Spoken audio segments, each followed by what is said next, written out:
Put down the chemical drain cleaner.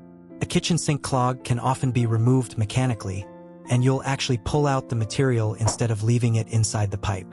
If the sink has a garbage disposal, switch it off and disconnect its power before doing anything near the opening. Never place your hand inside it. Remove standing water, then check for visible debris using a flashlight and the tools supplied with the disposal.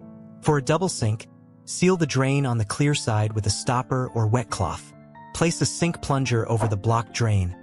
Add enough water to cover its rim, and plunge with firm, controlled strokes.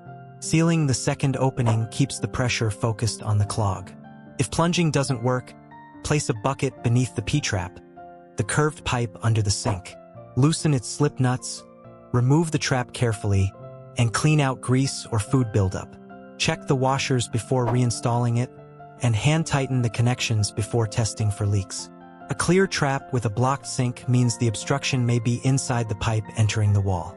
Feed a hand-operated drain snake into that pipe, rotate it through the blockage, and withdraw the debris slowly. If both kitchen basins and other nearby fixtures are backing up, stop running water. The clog may be deeper in a shared line. Test every connection with dry paper towels after reassembly. If they remain dry and the sink drains freely, the repair is complete.